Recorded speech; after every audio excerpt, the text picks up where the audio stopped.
یہ سرزمین افغانستان ہے۔ یہاں 3 بڑے سپر پاورز دفن ہو چکے ہیں۔ برطانیہ، سوویت یونین اور امریکہ یہاں پر آیا اور ذلت و رسوائی کے ساتھ چلے گئے، اور اب چائنا یہاں پر جانا چاہ رہے ہیں۔ لیکن سوال یہ ہے کہ افغانستان میں ایسا کیا ہے کہ جس کی وجہ سے یہ ملک ہمیشہ عالمی طاقتوں کے نظروں میں رہتا ہے؟ افغانستان کی سرزمینوں میں ایسا کیا ہے جو اس کی اہمیت کو بڑھاتا ہے؟ یہ بڑا اہم سوال ہے، شاید کبھی نہ کبھی آپ کے ذہن میں بھی آیا ہوگا، اور آج کی ہماری اس ویڈیو میں ہم اسی سوال کا مختصر اور آسان الفاظ میں جواب دیں گے۔ افغانستان کی سرزمینوں میں درجنوں معدنیات کے اقسام پائے جاتے ہیں۔ ہم یہاں چند ایسے معدنیات کے بارے میں بتائیں گے جو بہت ہی اہم اور قیمتی ہے۔ سب سے پہلے لیتھیم۔ مستقبل کی دنیا کا فیول لیتھیم ہوگا، اور جس کے پاس لیتھیم کے ذخائر ہوں گے وہیں دنیا پر راج کرے گا۔ جس طرح آج کی دور میں تیل کے ذخائر جس کے پاس ہے وہ طاقتور ہے، جیسے سعودی عرب، UAE، قطر وغیرہ۔ مستقبل قریب میں تیل اور پیٹرول بالکل ختم ہو جائیں گے، کیونکہ ہر چیز الیکٹرانک ہوگی۔ آپ کی کار سے لے کر ہوائی جہاز تک ہر چیز الیکٹرانک ہوگی، اور آپ جانتے ہی ہیں ان میں ریچارجبل بیٹریز ہوں گے، اور بیٹریز میں لیتھیم استعمال ہوتی ہے۔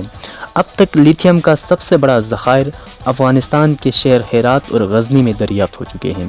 ایک امریکی رپورٹ کے مطابق افغانستان سعودی عربیہ آف لیتھیم ہے۔ مطلب یہ کہ جیسے آپ سعودی عرب میں جہاں بھی کھدائی کریں تو تیل نکل آتا ہے، بالکل اسی طرح افغانستان میں آپ جہاں بھی کھدائی کریں گے تو لیتھیم کے ذخائر نکل آتے ہیں۔ نمبر 2، لوہا۔ لوہے کے ذخائر افغانستان میں اتنی زیادہ ہے کہ اگر ہم صرف ایک صوبے بامیان کی بات کریں تو وہاں پر 2.2 بلین ٹن لوہے کے ذخائر موجود ہے، جس کی مالیت 420 ارب امریکی ڈالر ہے، جو اب تک دریافت ہوئے ہیں۔ اس کے علاوہ بھی افغانستان کے بے شمار علاقوں میں سونے کی ذخائر موجود ہیں۔ Number 3، copper. کاپر کا دوسرے سب سے بڑے ذخائر افغانستان میں ہیں۔ تانبا کو دہاتوں کا سونا بھی کہا جاتا ہے اور بہت ہی مہنگا بکتا ہے۔ اس کے ذخائر افغانستان میں 30 ملین ٹن ہے، 3 کروڑ ٹن۔ نمبر 4، سونا۔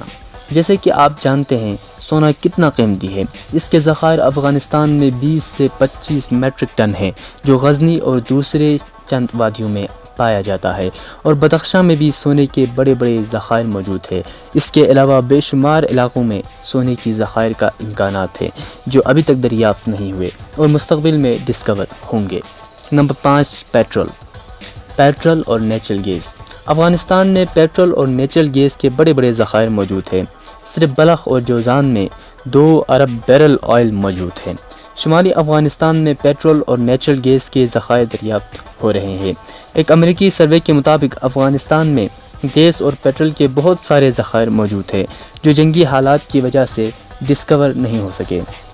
چائنا کی ایک company CNPC China national petroleum corporation سالانہ 1.5 ملین بیرل آئل نکال رہے ہیں۔ اس کے علاوہ افغانستان میں یورینیم، کوئلہ، chromium, rare earth element, lead, zinc, sulphur, marble, gypsum اور جیم سٹون پائے جاتے ہیں۔ اگر افغانستان کی حالات سٹیبل رہے تو ان کا فیوچر بہت ہی شاندار ہے اور یہ بہت زیادہ ترقی کر سکتا ہے۔ آپ کیا سمجھتے ہیں دوستو؟ کیا افغانستان کے حالات سٹیبل رہیں گے؟ کیا وہ اپنے وسائل کا استعمال کر کے ترقی کر سکتا ہے؟ ہمیں کامنٹس میں ضرور بتائیں۔ شکریہ۔